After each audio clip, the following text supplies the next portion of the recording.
जी, अस्सलाम वालेकुम। Welcome to Pakistan stock नेटिक। उम्मीद है कि आप तमाम दोस्त खैरियत से होंगे और वीकेंड अच्छा गुज़र रहा होगा।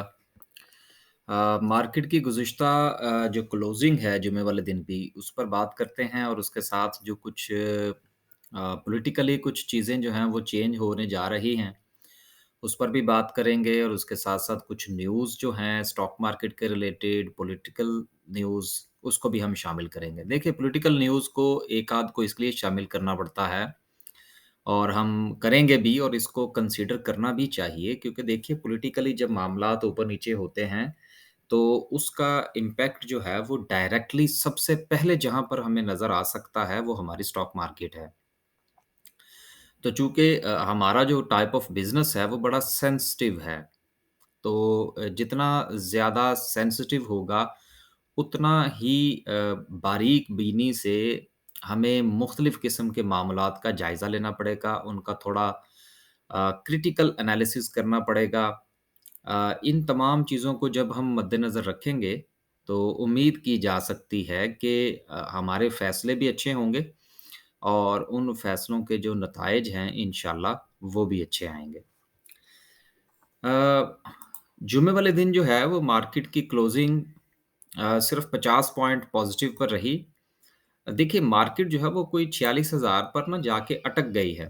इसके अटकने की कई वजूहात हो सकती हैं। उन वजूहात में पॉलिटिकल भी हैं, कुछ हमारे हमसाये के मामलात भी हैं, कुछ लॉ एंड ऑर्डर की जो सिचुएशन है पाकिस्तान में, वो भी थोड़ी किसी हद तक, अगर हम अपने बॉर्डर्स को देखें, तो वहाँ पर पोज़ीशंस थोड़ी-सी हमें ख़राब होती हुई नज़र आ रही है। इसके अलावा इंटरनेशनली जो है वो ऑयल प्राइसेज़ का भी इम्पैक्ट, वो क्या कहते हैं कि ये हर चीज़ का इम्पैक्ट जो है ना वो हमारे ऊपर ही आ जाता है। उसकी रीज़न ये है कि हम अ, किस एक ऐसी जगह पर फँस चुके हैं कि जहाँ से फूँक-फूँक कर कदम रख अगर हम नहीं रखेंगे तो निकलना बहुत मुश्किल हो जाएगा। तो बहरहाल ये चीज़ें काफ़ी ज़्यादा जो है वो तफ़सील तलब हैं। तो इंशाअल्लाह आने वाले दिनों में जो है वो हमारा जो दूसरा चैनल है, अगर आप यूट्यूब पर जाएँगे, यूट्यूब को खोलेंगे, खोलने के बाद अगर आप यहाँ पर लिखेंगे इफ्तिख़ार वासफ़ी,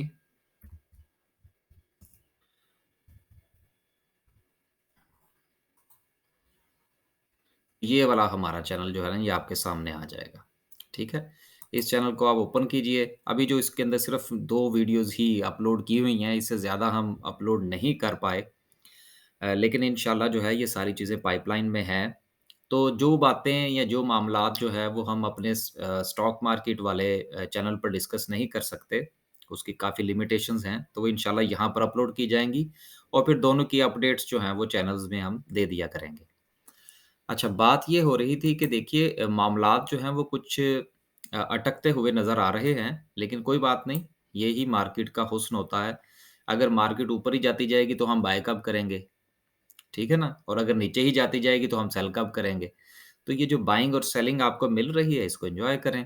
मार्केट में जो चीज़ हमें ज़्यादा अ, इफ़ेक्ट होती हुई नज़र आ रही है वो मार्केट का वॉल्यूम है। Volume, volume and volume. Volume का मसला है और वॉल्यूम किस वक़्त जनरेट होगा जिस वक़्त मेरे और आप जैसे इन्वेस्टर्स का एतमाद बहाल होगा इस मुल्क के डिसीजंस मेकर्स के ऊपर कि वो अच्छे फ़ैसले कर रहे हैं। लेकिन जब तक हमारा एतमाद बहाल नहीं होगा, ज़ाहिर-सी बात है जहाँ पर हमने लाख रुपए के शेयर खरीदने हैं, हम 20,000 के खरीदेंगे। तो जब हम 20,000 के खरीदेंगे, तो फिर ऐसी सूरत में वॉल्यूम कम लगेगा।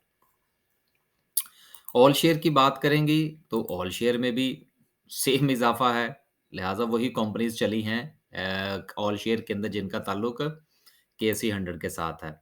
केएमआई 30 की बात करें, तो उसमें कुछ नहीं चला, लिहाज़ा केएमआई 30 वाले इंतज़ार फ़रमाइए।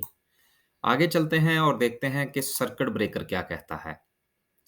सर्किट ब्रेकर में माशाअल्लाह से आज जो है वो 9 कंपनियाँ अपर कैप हैं।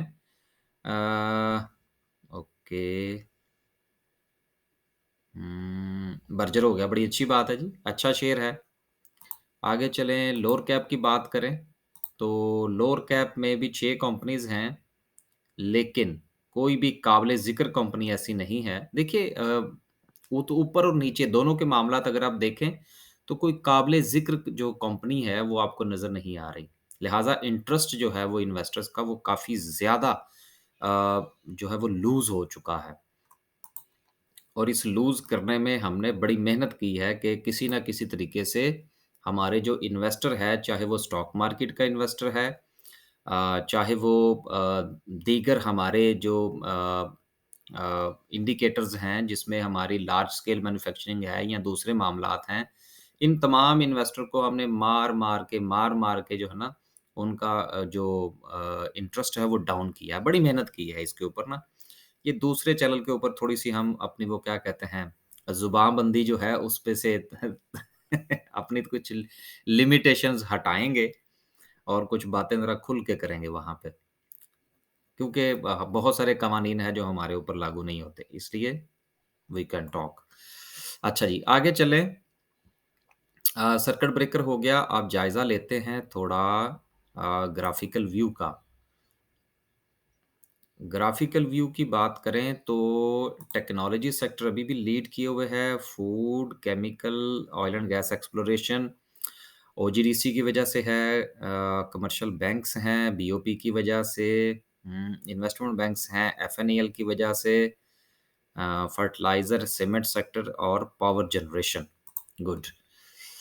टॉप 10 सिंबल्स की बात करते हैं तो आज सबसे ज़्यादा वॉल्यूम जो है, वो वर्ल्ड कॉल में लगा है ₹2.5 का शेयर नहीं, ढाई का भी नहीं है, ढाई से कम है और उसके अंदर सिर्फ़ 12 मिलियन का वॉल्यूम लगा है।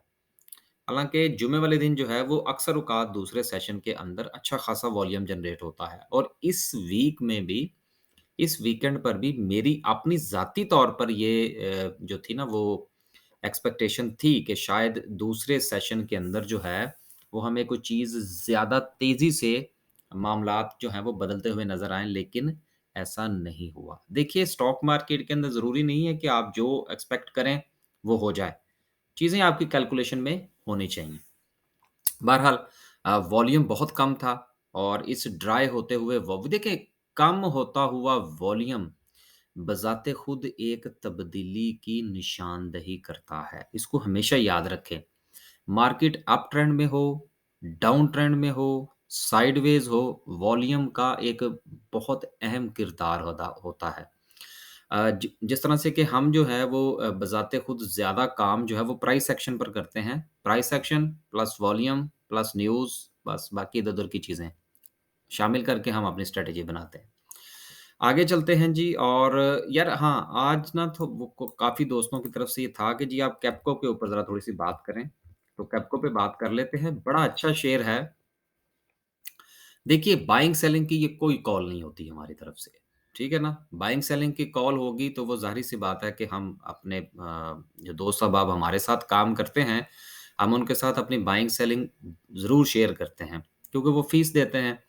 यहाँ पर मामला ये है कि हम डायरेक्ट ये नहीं कह सकते कि जी फलाँ शेयर खरीद लें, फलाँ बेच दें। कभी-कभी इन्वर्टेड कॉमर्स में हम बात कर देते हैं। देखिए, ऐसा ना करने की जो वजह है, वो वजह ये है कि सर हमारे इल्म में नहीं होता कि आपके पास पैसे कितने हैं, कितने अरसे के लिए हैं। तमाम जब तक ये बातें हमारे ज़हन में नहीं होंगी, तब तक हम अच्छा मशवरा नहीं दे सकते। तो सिर्फ़ ये इन्फॉर्मेशन शेयरिंग है, you make your own decision.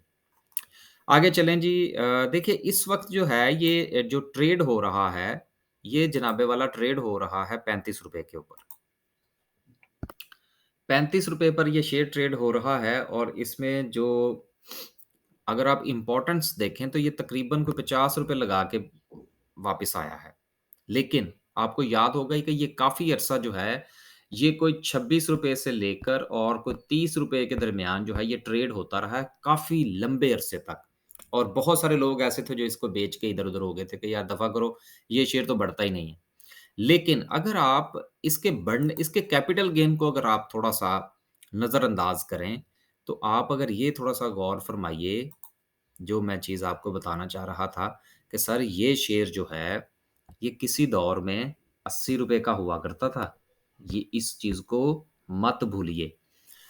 अब अगर आप आगे देखिए, तो इसमें पेआउट्स की देखें आप बात। देखें मैं एक बात बताऊँ आपको, स्टॉक मार्केट में ना ठंडे रह के काम करें। यकीन कीजिए ठंडे रह के काम करें। ठंडे रह के काम करेंगे तो आपको बड़ा अच्छा प्रॉफ़िट होगा। अब ये देखिए, अगर आप इसका जायज़ा लें, ₹4 का डिविडेंड ये, ₹3.5 का ये, ठीक है? उससे पीछे चले जाएँ, ₹5 का डिविडेंड, सॉरी ₹1.5 का डिविडेंड, फिर ₹1.5 का, ₹3 का। अब आप इसकी कंटिन्यूटी देखिए, ठीक है? ये तकरीबन-तकरीबन हर साल के अंदर जो है, वो 2 डिविडेंड तो लाज़मन देता है। चलें 2 के साथ कभी-कभी 3 भी दे देता है। अगर आप 2 को ही कंसीडर करें और आप अगर इसकी पिछली एवरेज को निकाल लें, तो तकरीबन-तकरीबन इसका जो डिविडेंड बनता है, वो कुछ ₹6 से लेकर ₹8 का डिविडेंड सालाना बनता है। अब 6 से ₹8 का सिर्फ़ डिविडेंड की बात हो रही है, अभी अभी हम अर्निंग पर शेयर की बात नहीं कर रहे। तो सर देखिए, बात ये है कि इस वक़्त ये शेयर ट्रेड हो रहा है ₹35 के ऊपर। अब मैं बात करने लगा हूँ according to the banking calculation. Banking calculation ये कहती है, एक सादा-सी बिल्कुल ज़्यादा कॉम्प्लिकेटेड नहीं होगी, कि आपने जितना भी सरमाया लगाया है, फ़र्ज़ कीजिए आप ₹100 लगाते हैं किसी बिज़नेस के अंदर और 5 साल में अगर वो 200 हो जाता है, तो वो कहते हैं जी कि वेरी गुड। ये एक अच्छी सरमायाकारी थी कि जो 5 साल में जो है वो डबल हो गई। अब आप ये देखिए कि अगर आप ₹6 ही लगाएँ, इसका डिविडेंड जो है साल का, ठीक है? और ₹35 पर ये ट्रेड हो रहा है। तो सर अगर आप इसको और कुछ ना करें, कुछ भी ना करें, तो सर 5 साल में ये ज़ीरो पे आ जाता है। अब ज़ीरो पे कैसे आ जाता है? कि अगर आप इस शेयर को ₹35 का मैं इसको खरीद कर रख लेता हूँ, तो जो एवरेज इस वक़्त मुझे नज़र आ रही है, उसके अकॉर्डिंगली 5 साल के बाद ये शेयर मुझे फ्री पड़ेगा। क्योंकि ऑलरेडी इसके डिविडेंड की सूरत में इसकी जो सारी की सारी जो प्राइस है, वो मुझे बैक हो चुकी होगी और अभी ये ₹6 मैंने सबसे कम के ऊपर कैलकुलेशन की है। अब आप ये देखिए कि शेयर्स भी आपके पास इसकी डिविडेंड की सूरत में ज़ीरो हो जाती हैं सारी की सारी चीज़ें और 5 साल के बाद शेयर्स आपके फ्री हो जाते हैं। और ये सिर्फ़ उस सूरत में है कि अगर आप इसको री-इन्वेस्ट नहीं करते। लेकिन अगर आप हर साल मिलने वाले डिविडेंड को री-इन्वेस्ट करें, तो सर फिर चांसेज़ हैं कि ये 5 साल की निस्बत शायद कोई 3 से 4 साल के अंदर ये आपका शेयर्स जो हैं ये ज़ीरो पे आ जाएँगे और आपके शेयर्स फ्री हो जाएँगे। बहरहाल, ये सिर्फ़ एक मैंने छोटी-सी बात उन दोस्तों के लिए बताई जो बैंक में भी पैसे रखते हैं या दीगर कैलकुलेशंस करते हैं, जिनमें सादा तौर पर 5 साल के बाद चीज़ें डबल हो जाती हैं। ख़ैर, आगे चलते हैं। आगे चलते हैं जी और अब आप इसका ज़रा ये जायज़ा लीजिए कि इसके फाइनेंशियल्स क्या कहते हैं। सर फाइनेंशियल्स देखिए कि 2021 के अंदर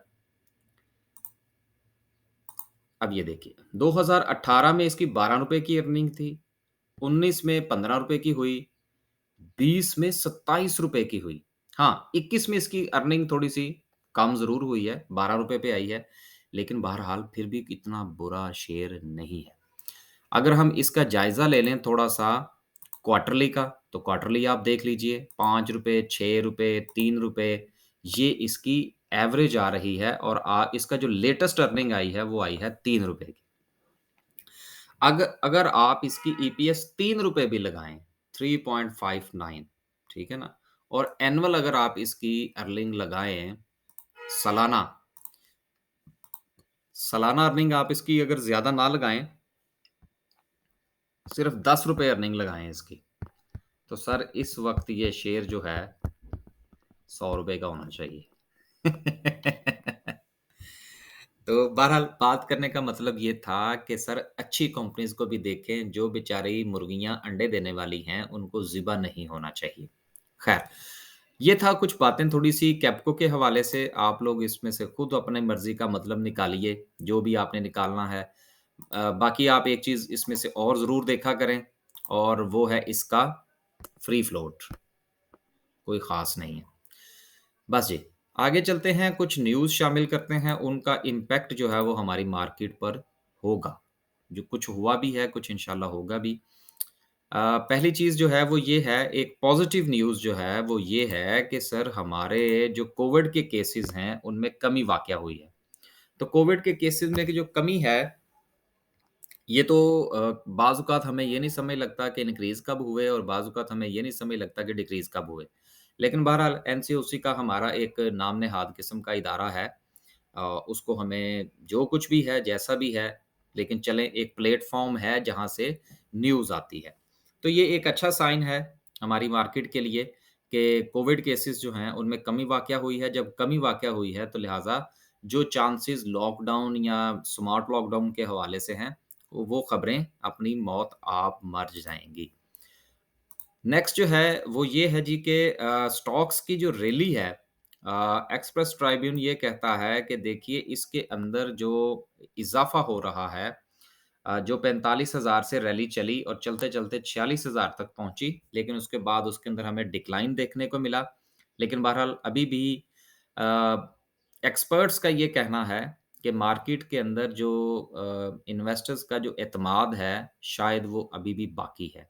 ये इनकी अपनी राय है। मैं बहरहाल इससे इत्तेफ़ाक नहीं करता। आगे चलते हैं जी। आईएमएफ जो है देखिए इसने हमें ₹10 तो दिए हैं। देखें, 1 अरब डॉलर जो है इस वक़्त पाकिस्तान की जो इकोनॉमिकल सिचुएशन चल रही है, उसमें ऊँट के मुँह में ज़ीरे के बराबर है। लिहाज़ा ये 1 अरब डॉलर देकर और अब 6 अरब डॉलर की हमारी जान निकालने वाले हैं। अब इसका जो इम्पैक्ट होगा सर वो आएगा तो पूरे मुल्क के ऊपर।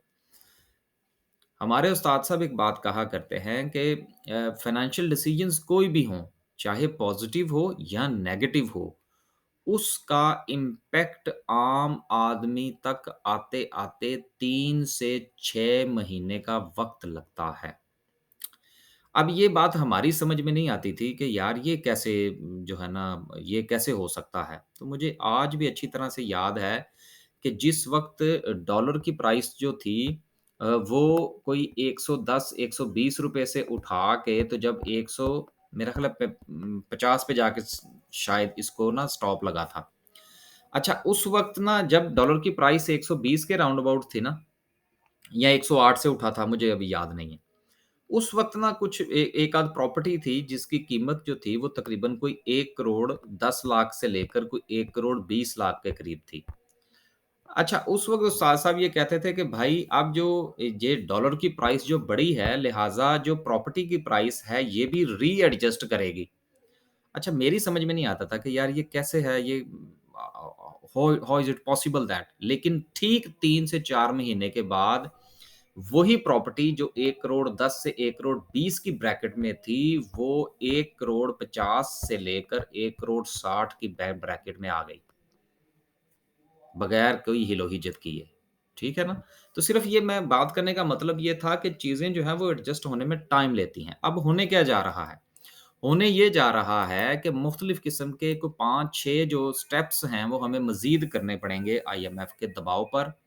उसमें से कुछ एक आध चीज़ें जो हैं वो मुझे कुछ ज़्यादा अच्छी नहीं लगी। अच्छी तो ख़ैर कोई भी नहीं है। लेकिन अ, अगर यहाँ पर मुझे नज़र आ जाए तो the new personal income tax will reduce to the both the number of rates income tax bracket the tax burden of the salaried person will almost double. हाँ, ये एक जो था ना, ये अब जो हमारा सैलरी क्लास है उसकी मज़ीद जान निकालने लगे हैं और वो ये है, ठीक है ना?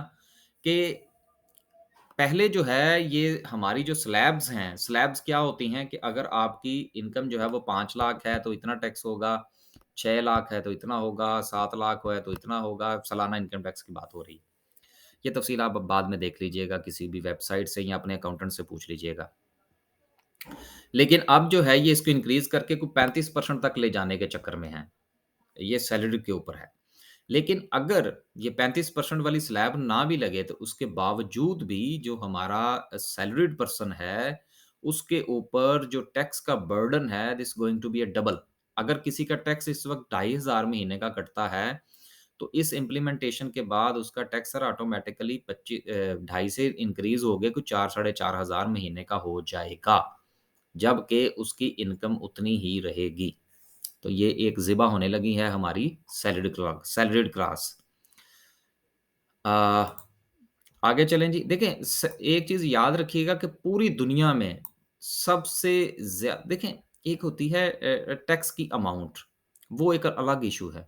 लेकिन टैक्स देने वाले जो हैं, वो सबसे ज़्यादा ईमानदारी के साथ, ना चाहते हुए अगर कोई क्लास टैक्स देती है, तो वो सैलरीड पर्सन है।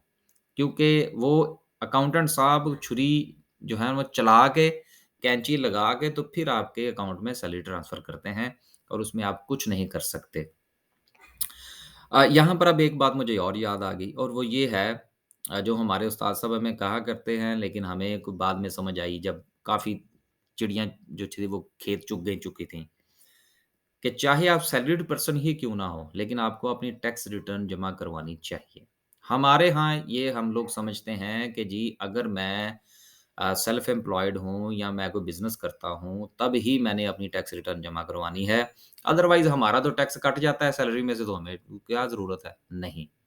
आपको अपना टैक्स सर्टिफ़िकेट जो आपने आपकी सैलरी से टैक्स कटता है, उसको आप ज़रूर लें और उसके साथ अपनी एक इंडिविजुअल टैक्स रिटर्न ज़रूर जमा करवाया करें।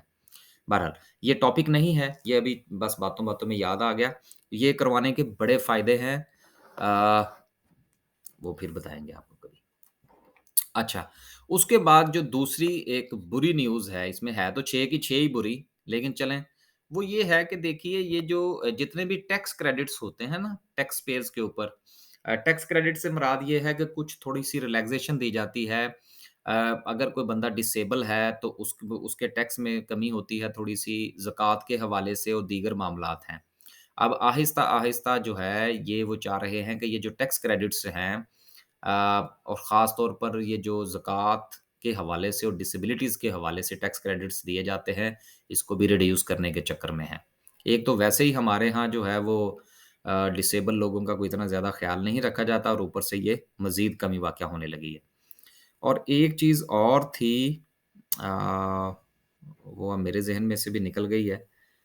अ, हाँ, जितने भी हमारे ये जो कंपनीज़ हैं, लेस्कोज़ और कैप्को सॉरी नॉट कैप्को लेस्को आइस्को ये जितनी भी हमारी डिस्ट्रीब्यूशन कंपनीज़ हैं, नेपरा से ये कहा गया है कि अब मज़ीद जो है ये इसमें एडजस्टमेंट करें और हम आपको अक्सर ये जो बिजली का बिल नज़र आता है ना, तो नाम नेहाद किस्म का उसके ऊपर लिखा होता है कि जी इतना गवर्नमेंट का स्लैब है और इतना हमने आपको सब्सिडी दी है और फिर भी आपका बिल जो है वो 18,000 रुपए आया है, सब्सिडी देने के बावजूद भी। तो वो जो फिगर्स में यहाँ पर थोड़ी बहुत सब्सिडी लिखी होती है ना, अब वो भी खत्म होने जा रही है। तो इन तमाम चीज़ों को जिस वक़्त हम जमा करें, तो जमा करके जवाब ये आता है कि मज़ीद चीज़ें जो है वो टाइट होंगी और इसका इम्पैक्ट जो है वो हमारी इकोनॉमी के ऊपर नेगेटिव आएगा। आगे चलते हैं जी और एक और जो है वो बुरी न्यूज़ है। क्या करें यार, अब अच्छी न्यूज़ तो मिलती कोई नहीं। वो ये है कि स्टेट बैंक ऑफ पाकिस्तान के जो रिज़र्व्स हैं, ये $463 मिलियन डॉलर्स जो हैं, ये कम हुए हैं। तो हमारे जो फ़ॉरेन रिज़र्व्स हैं, इसके ऊपर अच्छा खासा प्रेशर आ रहा है। जब प्रेशर आएगा, तो डॉलर्स के ऊपर भी आपको पता है कि डॉलर्स की परवाज़ जो है, उसमें इज़ाफ़ा होगा। इसके ऊपर मज़ीद बात करने की मेरा नहीं ख़्याल कि कोई ज़रूरत हाँ, एक पॉलिटिकल हवाले से जो है, वो ये है कि देखिए एक फ़िक्रा जो है वो बोला जाता है कि सॉरी दुश्मन का दुश्मन जो है वो दोस्त होता है, ठीक है ना? तो अब दुश्मन का दुश्मन जो है वो दोस्तियाँ होनी फिर दोबारा से शुरू हो गई हैं और पाकिस्तान पीपल्स पार्टी और पीएमएलएन जो है ये दोबारा से फिर बै इकट्ठे होकर बैठे हैं। अ, अब अगर ये चीज़ें जो हैं ये आपस में थोड़ी-सी मिलती हैं, तो इसका डायरेक्टली इम्पैक्ट जो है वो हमारी मौजूदा गवर्नमेंट पर आएगा। अभी फ़िलहाल ये कहना क़ब्ल वक़्त है कि पीपल्स पार्टी और नून लीग जो है ये मिलकर कुछ इस किस्म की मामलात जो है वो वोट ऑफ नो कॉन्फिडेंस जो है ये कोई लेके आ सकते हैं असेंबली के अंदर। फ़िलहाल ये कहना क़ब्ल वक़्त होगा। लेकिन इसमें जो अहम चीज़ है वो ये है कि आपका फ़रवरी का महीना और मार्च का महीना दैट्स वेरी इम्पोर्टेंट। और मार्च के महीने में चूँकि हमारी फसलें भी आ जाती हैं, जिसको हम कैश क्रॉप कहते हैं, जिसका इम्पैक्ट बहरहाल हमारी जो ऑटोमोबाइल इंडस्ट्रीज़ है क्योंकि जब चीज़ें बिकती हैं फसल बेचते हैं ना लोग, तो गाड़ियाँ-शाड़ियाँ खरीदते हैं।